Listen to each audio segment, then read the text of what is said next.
estamos ya con nuestra invitada del día de la fecha, de hoy miércoles, con Lorena Rifo de ADUNC, ¿sí? De ADUNC Comahue, porque queríamos abordar sobre lo que va a estar sucediendo a partir de las 11 de la mañana, es el horario, la hora estipulada en la cual van a comenzar a debatirse dentro de la Cámara de Diputados el tema del financiamiento universitario. El Gobierno Nacional quiere vetar esta ley que fue aprobada, decíamos, en el mes de septiembre.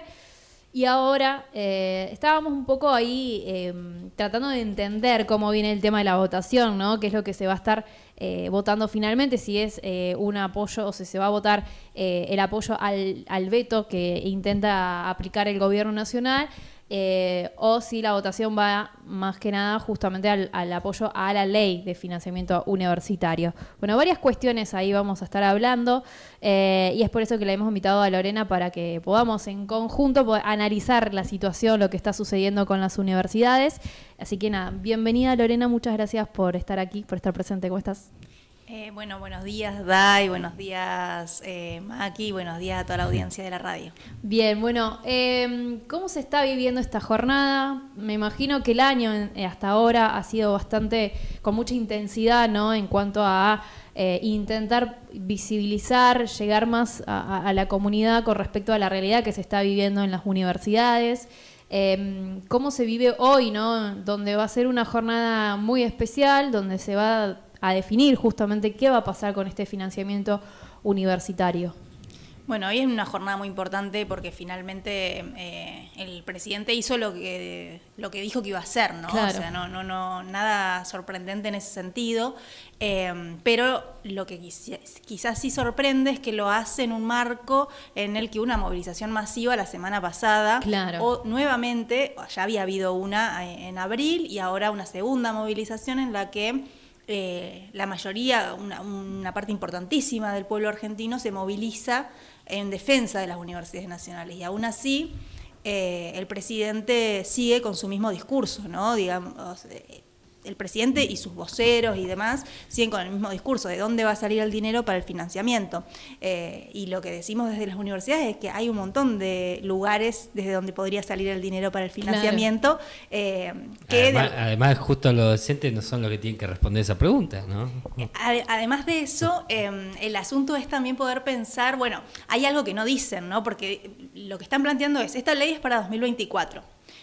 Luego está en 2025 la ley de presupuesto, que también hay un debate porque lo que plantea para el presupuesto de las universidades no alcanza lo que necesita, digamos, el Consejo Interuniversitario Nacional, que fue el que definió el presupuesto. O sea, que tampoco estamos diciendo, son consejos de rectores y rectoras, tampoco estamos diciendo que es un presupuesto exagerado, ¿no? Siempre un presupuesto que tiende a ser el presupuesto, si es justísimo y si no menos, el que se suele pedir, porque esos son debates incluso en los órganos de cogobierno, en los consejos superiores de cada universidad, y siempre los debates pasan por ahí. O sea que no es un presupuesto exacerbado. Claro. Y aún así, el Gobierno Nacional dijo, bueno, si vamos a darle más presupuesto a las universidades, le tenemos que sacar a la asignación universal por hijo, o le tenemos que sacar a la movilidad jubilatoria. Bueno, ese tipo de cosas es, bueno, ¿a dónde no estás queriendo poner el foco, claro, digamos? Porque llegó con un discurso a la presidencia de ajustar a la casta, y ahí él hablaba en general de la casta política, pero lo cierto es que también hay una casta económica de la que no se habla y que no está haciendo las contribuciones que se nos están pidiendo a quienes formamos parte del pueblo trabajador, digamos. O sea, total. Entonces, sí. El ajuste lo tenemos que pagar nosotros, quienes teníamos, vivimos de nuestro trabajo. Ese es el principal problema. Y a los productores de agropecuarios y a las grandes empresas que concentran capital en el país, van y les piden por favor si pueden invertir, si pueden sacar los dólares de debajo del colchón. Claro. Y a nosotros no nos piden por favor si queremos o no queremos, directamente hacen el ajuste. Claro, accionan sobre el pueblo de esa manera. Y algo que vos decías, ¿no? Cómo esto se avanzó y no se dio marcha atrás, o se intentó dar marcha atrás cuando se hablaba en todos los medios, incluso en los medios que son muy afines al gobierno nacional, se decía, bueno, el tema universidades en el gobierno de Javier Milei es un tema muy delicado, un tema en el cual ellos supuestamente los tomaban con pinzas porque era algo en el que sabían que el apoyo de la comunidad era mucho más grande, así lo dejó demostrado las movilizaciones, y sin embargo, bueno, esto que decía vos, avanzó de todas maneras. ¿Qué implicaría en este caso que este veto presidencial, este veto a la ley de financiamiento universitario realmente se concrete y avance? ¿Qué es lo que vendría de ahora en adelante, si esto sucede? ¿Si vetan la ley? Sí, si vetan la ley.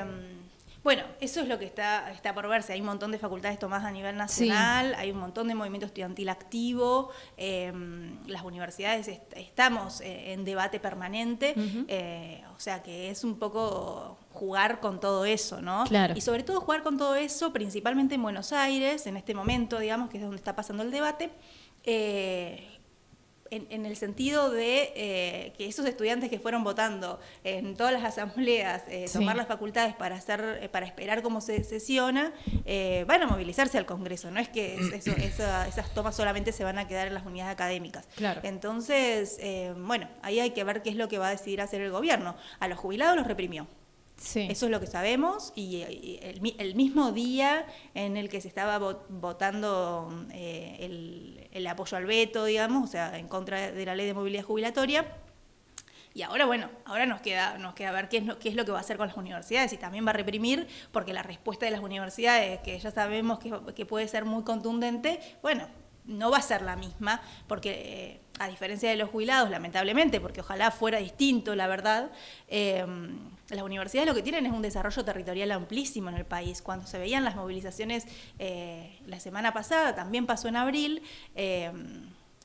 lo que ves es que realmente tener una universidad por provincia como mínimo en este país genera una sensación de pertenencia y una posibilidad de futuro, cuestiones que están vedadas en este momento de crisis, ¿no? Entonces, en ese marco, poder tener esa posibilidad de ir a la universidad es algo que por lo menos te da un cierto entusiasmo y motivación en algún punto para vivir, ¿no? O sea, porque en esta crisis hay muchas cosas que no se están hablando, pero realmente la mayoría de la gente que está viendo que todo su entorno tiene disminución de sus ingresos, no puede pagar los medicamentos en el caso de los jubilados y las jubiladas, realmente es difícil poder vivir en este momento sin tener esa motivación. Claro. Yo creo que las universidades lo tienen, y lo tienen a nivel nacional. Cada universidad, cada provincia tiene su universidad con la que por lo menos genera eso. Hay provincias que tienen más de una universidad, como es el caso, por ejemplo, de Río Negro, en donde convivimos la Universidad del Comahue con la Universidad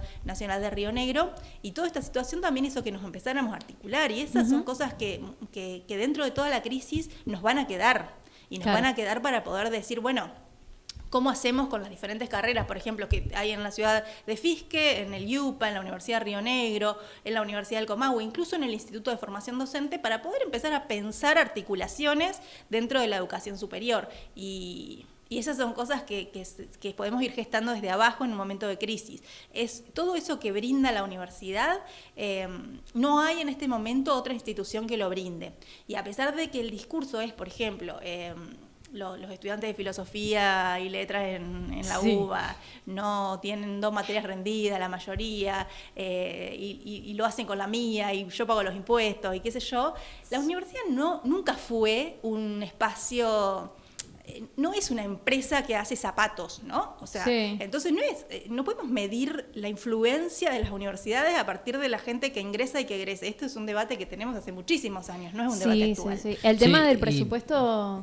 Perdón, no, porque ahí también, viste, siempre quieren meter el debate o la discusión de la ideología, ¿no? Sí, el uso político, que ¿no? va con esto, el uso político. Pero, todos los políticos que tenemos hoy, o que son parte de la vida política, de la política partidaria, muchos de ellos salen de las universidades de verdad, cosa que no está mal, por lo menos a mi parecer. Pero si hablamos, a mí me molesta mucho cuando se habla de la ideología, cuando la ideología está metida desde el jardín.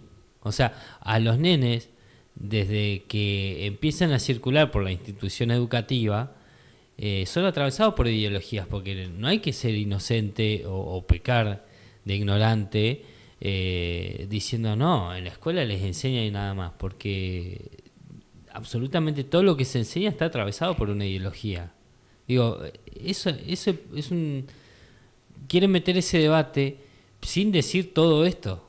O sea, no, la universidad nomás hay ideología. O dar educación sexual en la escuela es ideología. No, me parece que hay una parte importante que no se dice. Ideología también es instalar el individualismo, ¿no? Claro. O sea, como única forma posible de vincularnos en una sociedad. O sea, me importo yo y no me importa nada más. Eso también es ideología. Sí, y es total. cierto que no está planteado cada plan de estudio. Porque ¿qué es la ideología? Claro. Es una trama de ideas que constituye una configuración determinada en la vida, digamos. O sea, Claro, el decirte laburá, eso también es parte de la ideología. Tenés que laburar para comer, ¿es parte de la ideología?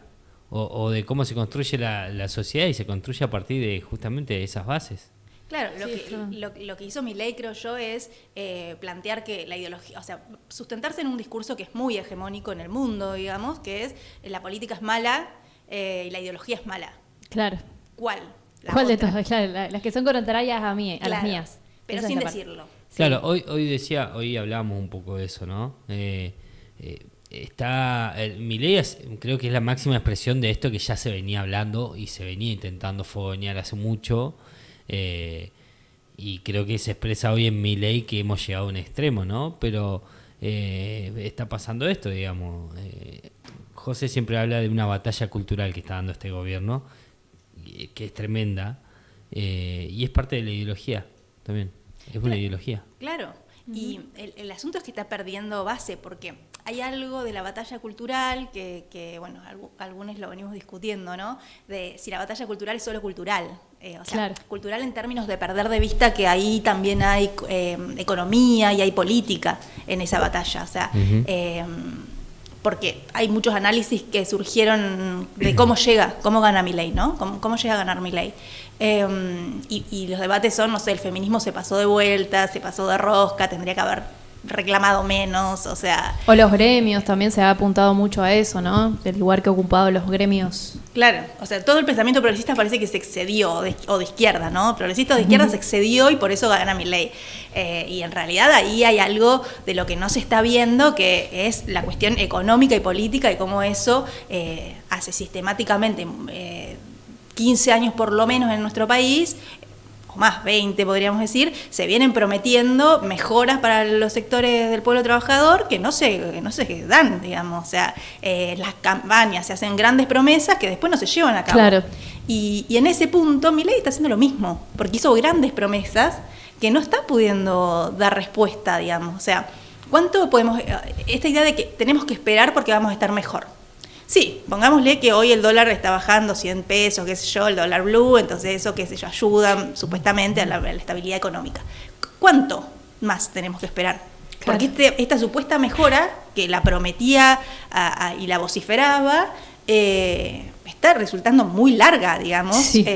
porque ni siquiera los grandes capitales, que son los que necesitaría él, que los apoyen, los grandes capitales del país, y bueno, si consigue del mundo, vamos a ver, porque ahora están esperando todos, ¿no? O sea, Sí. con la guerra de Medio Oriente, A ver o las qué elecciones viene. de Estados Unidos, o todo todos los dólares que necesita Argentina están dependiendo de condiciones que no son controlables por el país. Claro. Bueno, y que de paso el gobierno se alinea siempre con el lado equivocado, ¿no?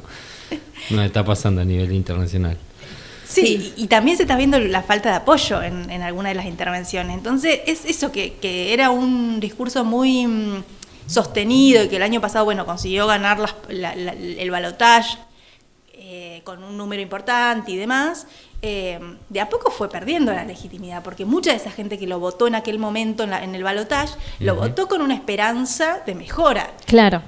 ¿Y cuánto ¿Dónde? Claro, ¿dónde está la 3 mejora? meses podíamos esperar? ¿Cuánto podíamos esperar? Ya está pasando un año. Sí, sí, de sí. ese 10 meses momento. llevamos, cumplimos mañana. Sí. Y hablando sobre esto que mencionábamos, ¿no? Del discurso o de lo que se busca instalar por parte del gobierno nacional y de todos los espacios que son afines al gobierno, que están junto con el gobierno, se habla justamente de esto, ¿no? Del uso político de los recursos universitarios y se intenta instalar esta idea justamente para afianzar esta medida de, bueno, vetar la ley. ¿Cómo es yo sé que es un tema muy complejo y tenemos que también quizás irnos hacia años y años atrás, pero ¿cómo es cuáles son los recursos que necesita la universidad? ¿Qué es lo que hoy la universidad justamente en líneas de financiamiento está necesitando, porque la ley abarca no solamente todo lo que tiene que ver con la estructura, con lo edilicio, sino también tiene que ver con los salarios docentes, de los dos no docentes. Digo, ¿cuáles son esos recursos que necesita la universidad? Lo que venía pasando es que desde 2015 para acá, los salarios, pensemos en los salarios, sí, pero eso se traslada al presupuesto universitario, venía con lo mínimo, ¿no? Y lo que hacían los gobiernos de aquel momento hasta ahora, que sería el gobierno de Macri y el gobierno de Alberto Fernández, era poner ciertos parches que te habilitaban, o sea, que no eran genuinamente del presupuesto, pero sí te permitían, por ejemplo, tener partidas específicas para algunas cosas, que incluso salariales, por ejemplo, en el caso de Alberto Fernández, la garantía salarial para quienes cobraban los salarios más bajos dentro de la universidad en términos docentes y no docentes, te permitía tener un piso de acceso, digamos, a un salario más o menos digno en el límite. Claro. ¿No? Lo que sucedió ahora es que directamente dijeron no se actualiza el presupuesto, y si no hubiera estado la marcha de abril no se hubiera actualizado el presupuesto. Entonces ese límite es con la inflación que tenemos y con un presupuesto votado en 2022, claro, era completamente inaccesible garantizar cuestiones básicas. Y eso que pasa, que en abril se evidenció más con no poder pagar los servicios o no poder pagar, o empezar a reducir determinadas actividades dentro de la universidad, cada vez se empezó a ver más en los salarios. Y en los salarios docentes lo que nos está sucediendo hoy es que el 50% de los docentes y las docentes de las universidades nacionales está bajo la línea de la pobreza, sí, que es un dato que cuando salieron los números de pobreza hace 2 semanas, empezó a preocupar en tanto y en cuanto esos índices de pobreza no reflejan gente que no esté trabajando, ¿no? Claro. Mucha de esa gente que cae bajo la pobreza hoy en este contexto en el país es gente que trabaja. Lo que pasa es que trabaja y no gana un salario que le permite sostener su vida en condiciones de poder darse su propio alimento 4 comidas al día, digamos. Sí, las cuestiones más básicas, digamos, del ser humano que necesita abordar, ¿no? Y ahora lo que se conoció era este aumento del 6%, si no me equivoco, que es lo que se discutió desde el gremio docente se rechazó esto, sin embargo el gobierno dijo, bueno, se va a aplicar igual este aumento. Y es como que eso, hasta los canales de diálogo se están cerrando, como que ni siquiera hay una posibilidad de llegar a discutir algo, ¿no? Es como que eso también es la gravedad y quizás la diferencia con otros gobiernos. Me imagino que quizás ahí sí se podía dialogar o por lo menos discutir lo que se pretendía, ¿no? Lograr. Sí, o sea, pensar en paritarias libres y de diálogo no existen. Existe esto, la correlación de fuerzas, o sea... Sí. Las garantías salariales que les contaba yo antes, que dependen de la paritaria nacional docente, recién las aplicaron en agosto de este año a los otros niveles educativos. Eso en general, lo histórico había sido que eso se pusiera como piso para los salarios docentes en las universidades también. En agosto se hace ese decreto y dice que las universidades también van a cobrar, bla. No lo aplica porque no tiene partida presupuestaria designada para eso. Y ahora dice que que la respuesta que le está dando a las universidades es que va a pagar ese retroactivo abril, además de pagar el 6.8, que en consonancia con lo que están planteando otros gremios del Estado, ¿no? Porque claro, dice que no quiere dar más salario a docentes universitarios y a no docentes universitarios que el que están cobrando los salarios de otros niveles del Estado. Entonces lo que hace es destruye. Lo mismo hizo con el Hospital Bonaparte, destruye. Claro. Cuando hay resistencia, retrotrae. Pero eso nos implica a quienes trabajamos tener que estar todo el tiempo con el límite de, en qué momento nos cierran nuestro trabajo. Y la incertidumbre. Ayer hablábamos con una profesional del Bonaparte y decíamos esto, vamos a reestructurar. Y ya la gente no sabe qué va a pasar, ¿viste? Y de repente mueven un mueble para allá, se llevan una silla, cierran una oficina y sigue la incertidumbre. Y nunca es... vamos a reestructurar, vamos a hacer así, vamos hacia allá. Es como, vamos de a poco y te va generando, te va lastimando de a poco, te va destruyendo de a poco. En vez de decir, sí, te voy a destruir. pero va a ser así, así, así, y con ustedes va a pasar esto. Ni siquiera eso, no, hay tanta incertidumbre todo el tiempo que lastima mucho más. Y eso en trabajos como el de la docencia universitaria, que te implica mucho trabajo mental, porque es la manera en la que tenemos de traducir el conocimiento y poder impartirlo y poder construir desde ahí la formación de profesionales, es dificilísimo. O sea, claro, además de las condiciones económicas, condiciones psicológicas y de salud mental al límite sí estamos dando clases. Sí, vos que para traerlo más a lo cotidiano, a lo que pasa día a día acá, por lo menos vos estás en la Facultad de Derecho, digamos, ¿cuál es la situación? ¿Qué es lo que pasa en el edificio? ¿Qué pasa en las aulas? Digo, ya el presupuesto universitario hace años es muy bajo, la Universidad del Comahue viene con un problema presupuestario histórico. Me acuerdo que en su momento, cuando apareció la Universidad de Río Negro, se discutía, bueno, la Universidad de Río Negro va a venir con un presupuesto mayor que el que tiene el Comahue, que está hace años trabajando y desfinanciada, que era, bueno, no nos oponemos a la Universidad de Río Negro, pero sí que por lo menos tengamos un presupuesto acorde.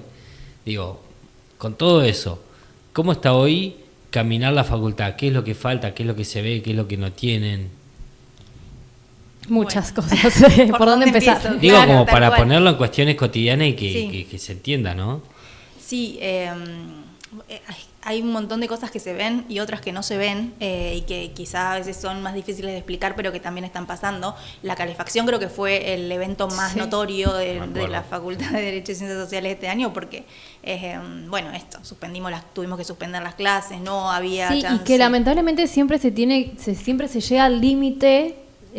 Para que no ocurra un desastre de milagros. Para que realmente se visibilice o que realmente se dé cuenta de que lo que está pasando, porque seguramente lo de la calefacción ya se venía advirtiendo ustedes como trabajadores de ahí de la facultad, y los estudiantes ya venían viviendo esta situación. Sí, desde el año pasado que teníamos la calefacción prendida en septiembre y octubre y nos decían no la podemos pagar porque si la pagamos la gente nosotros compartimos edificio, la Facultad de Derecho y Ciencias Sociales y la Facultad de Lenguas, entonces nos decían no podemos pagar la calefacción para quienes cursan de tarde, que nos moríamos de calor, porque los que cursan de mañana se mueren de frío y si la pagamos no la podemos volver a aprender. Esto ya pasaba el año pasado. Claramente son cosas que no son mucha gente que por ahí más afín al discurso del gobierno pregunta estas cosas. Bueno, ¿es de ahora esto? No, claro que no es de ahora. El asunto es que ahora estamos en un límite y que el gobierno nacional, en el marco de esa crisis y de ese límite, en vez de mejorar, profundiza esa crisis. Exacto. Eso en términos infraestructurales es como lo más notorio. Luego, esto tiene sus repercusiones en las relaciones sociales y laborales, imagínense, o sea, estar con la salud mental al límite es vincularnos de la manera más dura posible, o sea, que por ahí, qué sé yo, hay gente que con más conciencia hace un gran esfuerzo para tratar de hacer más amable las relaciones interpersonales en la institución, pero es muy difícil hacerlo en este marco, ¿no? Y ahí entra todo el debate cómo la violencia ingresa también desde, no solo en estas relaciones interpersonales, sino desde los propios estudiantes, consumiendo este tipo de información que el presidente y este discurso, ¿no?, que el presidente enarbola de violencia completa, digamos, o sea, o estás conmigo o estás contra mí, y en ese estás contra mí, sos mi enemigo, y como sos mi enemigo tengo que aniquilarte, ¿no? O sea, porque no es un debate planteado en términos democráticos de debatamos ideas porque pensamos distinto, no. Todos los que no están contra mí o tienen el virus Cuca, o tienen ideología política, o no merecen.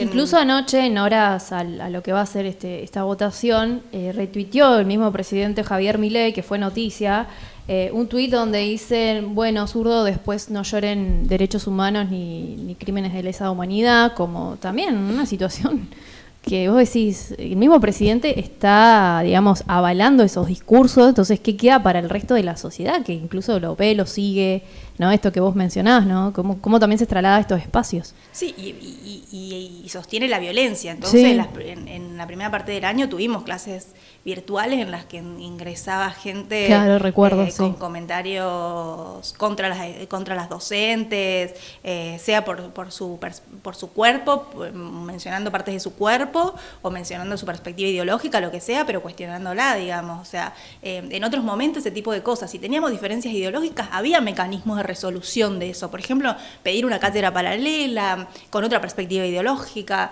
Claro. que en todo caso cada quien pudiera elegir en qué perspectiva se quería formar. Y hoy no existe esa posibilidad porque no está existiendo la posibilidad del intercambio y del diálogo. Lo que está existiendo es el ataque, el insulto, y esto Sí. lo vemos cuando pasamos por los cursos. Hace 2 semanas pasamos por los cursos con el Frente Gremial Universitario y si bien a nosotros no nos pasó que los estudiantes se retiraran, que es algo que a docentes sí les ha pasado, digamos, sobre todo esto sucede en la carrera de Derecho, que están hablando de los derechos humanos y es tipo, derechos humanos igual ideología, me levanto y me voy. Claro. Y es como, pero Sí. si es una base del derecho dentro de la democracia, o sea, no estamos hablando acá de si son 30.000 desaparecidos o no, digamos, que está bien que la Que universidad sí, además lo claro. discuta, pero ni siquiera estamos hablando de eso, estamos hablando de derechos humanos, o sea, como Sí, sí, sí. es una base de la constitución de la sociedad. Entonces, todo ese tipo de cosas repercuten de manera muy grave. Y además las actividades de extensión y de investigación están completamente desfinanciadas, o sea, no hay partidas presupuestarias para eso. Recién ahora, en el proyecto de investigación en el que estoy yo, nos informaron que va a haber algo de partida presupuestaria, pero hasta ahora una de las becarias graduadas que estaba trabajando con nosotros en el equipo de investigación estaba cobrando, con una dedicación de 30 horas, estaba cobrando 135.000 pesos. Claro, no. Tremendo. Una de las estudiantes de... 30 horas mensuales, semanales, ¿cómo es? 30 horas semanales. 30 horas semanales, cobrada 135.000 pesos. Ahora y a partir de estas últimas actualizaciones les aumentaron. Pero estuvieron todo el año cobrando ese dinero. Claro. Y gente que tiene esto, que lo que queremos es que se dedique a investigar y que se forme en el marco de la universidad para poder incluso después, o sumarse a la docencia o nutrir otros espacios académicos de investigación. Entonces, lo mismo pasa con estudiantes, las becas del Consejo Interuniversitario Nacional, que son becas que se dan hace, no sé, 10, 15 años por lo menos. Este año se presentaron becarios y demás, y ahora el SIN dijo que hasta que no les manden las partidas presupuestarias específicas para eso desde el Ministerio de Capital Humano no se van a otorgar. O sea que ya estamos atrasados porque en general iba de septiembre a septiembre esas becas. Claro. O sea, caían becas en septiembre y se volvían a subir otras en septiembre. Ese era el mecanismo de funcionamiento y de financiamiento. Y hoy no está pasando. ¿Dónde están esas partidas presupuestarias? Claro, no, y todo lo que genera esto, porque si se te caen la gente que hace investigación, se empieza a caer, no se les paga y tienen que empezar a buscar otros destinos, otros objetivos, digo, ¿qué queda para la investigación en nuestro país, no? O sea, estás perdiendo un segmento importante de mentes brillantes. Sí, y que se están desperdigando, o que se van al exterior, que O se van al privado. O se van al privado, entonces los formaste y ahí hay una migración de recurso público al privado, digamos, porque lo formaste en el espacio público y le estás garantizando la buena formación a las universidades privadas. Eso es tremendo, y es algo que como que no entraría en la lógica. Parece como que, bueno, que vayan a trabajar al privado. Pero vos te das cuenta que el Estado puso plata ahí. Claro, es como... Y que ahora eso va a ir a nutrir las arcas de una determinada persona porque una universidad Ponerle privada... las farmacéuticas, la industria farmacéutica, etcétera. Nada, que no está mal que un tipo que estudió pueda trabajar ahí, pero digo, si vos generás, impulsás eso, que queda para después, ¿no?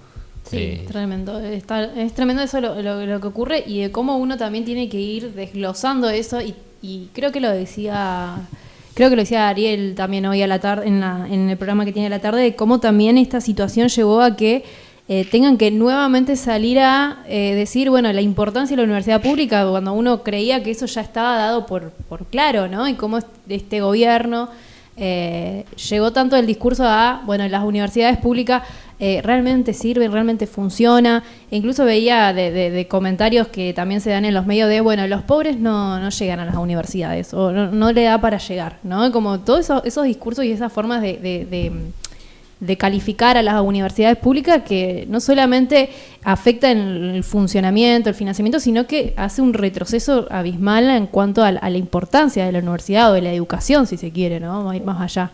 Sí, que además son dichos que no están nada sustentados en Claro. números, ¿no? Porque con los números de pobreza que largaron Sí. hace 2 semanas es como la mayoría de la población es pobre, o sea, claramente llegan, digamos. Sí, sí, llegamos, sí. sí, prácticamente es muy poco la gente que puede que no cae bajo Sí. la línea de la pobreza, qué sé yo, o sea, la gente que no tenemos hijos, por ejemplo. Claro. Pero realmente que si tenés una familia es muy difícil sostenerte con los salarios que hoy están predominando, digamos, en todos los trabajos. Exacto. Sí, y sí. eso yo creo que es grave también porque qué instala como esquema, ¿no?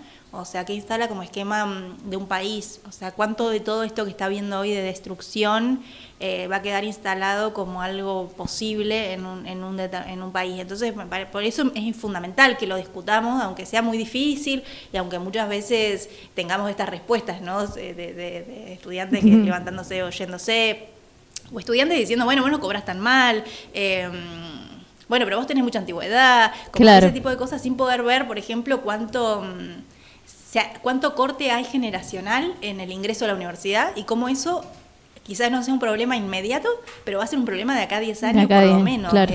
Y que si vos no tenés esa proyección para pensar en la política de un país, lo que haces es que haya permanente destrucción, digamos. Sí, o sí. sea, y eso no, o sea, precisamente se supone que tiene que haber una planificación, porque si no, ¿qué hacemos? O sea, si no directamente, ¿para qué tenemos Estado? Que desarticulemos el gobierno y organicémonos por Sí, sí, sí. comuna, por asamblea, no sé, o establezcamos otra forma de relaciones sociales, porque este Estado, evidentemente, tal como lo está manejando Milei, además de que según él no le gusta el Estado, no funciona, porque no está haciendo lo que tendría que hacer, que es pensar a futuro. Tal cual. Bueno, vamos a ver qué sucede justamente con la votación. Obviamente que en estos momentos se habla mucho de el poroteo, ¿no? Decíamos hoy, bueno, hasta que no se vote, incluso minutos antes pueden haber algunos cambios, sorpresas en todo esto.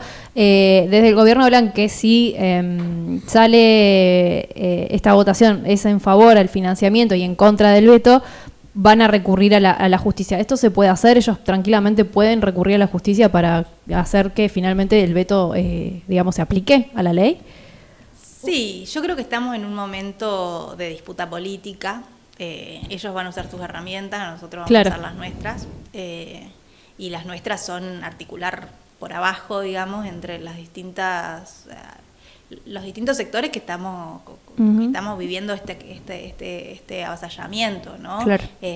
Hoy en el caso de Fisque nos vamos a congregar en la Universidad del Comahue, en la sede del asentamiento de la Facultad de Lenguas y de Derechos y Ciencias Sociales. Todo el frente universitario de la ciudad va a estar mirando, bueno, qué hacen nuestros diputados y diputadas también, porque se supone que los diputados son los representantes del pueblo. Entonces, ¿con qué cara al pueblo movilizado de la semana pasada le decís, no estamos de acuerdo con esta ley de presupuesto, digamos, no estamos de acuerdo con esta ley de financiamiento, educativo? Bueno, que tengan que dar explicación. Claro. Algo que hasta ahora no viene pasando, ¿no? O sea, como los diputados van, votan lo que quieren, Sí, negocian, Tranqui. como si el voto y la representatividad otorgada por el voto popular fuera un cheque en blanco, Sí, que después pueden hacer lo que quieren. Y de una manera que digamos, de forma tan visible, tan burda, ¿no? Como que llegan a esos niveles hoy en la actualidad, digamos, esa negociación, ¿no? Porque Y que además se está visibilizando en todos los Sí, medios, sí, o sea, sí. es súper visible, no hay acá algo que se está haciendo por atrás, o sea, todos los medios de la noticia que enganches dice, bueno, lo cambió por tal cosa. tal cual, lo cambió por tal cosa, o Menem llama a tal diputado. a tal diputado para que se venga de Europa para poder votar, porque si no, no le dan los votos. O sea, Sí. Es tremendo. Finalmente, ¿qué es la Cámara de Diputados, digamos? Es un lugar en el que estamos congregados nuestros representantes, debatiendo el bien público para el pueblo y bla, o qué, digamos, porque esa era la idea inicial incluso de pensar ese tipo de órganos de gobierno legislativos, digamos. O sea, Sí, total. y que no existe hoy, digamos. quizá que este es el gran regalo que nos hace este gobierno, que es poner en evidencia todos los problemas que tiene la democracia representativa que veníamos teniendo estos años y que no sé si antes era tan evidente, pero ahora cada vez y en cada una de estas sanciones, desde la ley bases para acá, se ha hecho como demasiado evidente, y ahí me pregunto cuánto como pueblo trabajador nos vamos a seguir bancando. Claro, esta situación, total.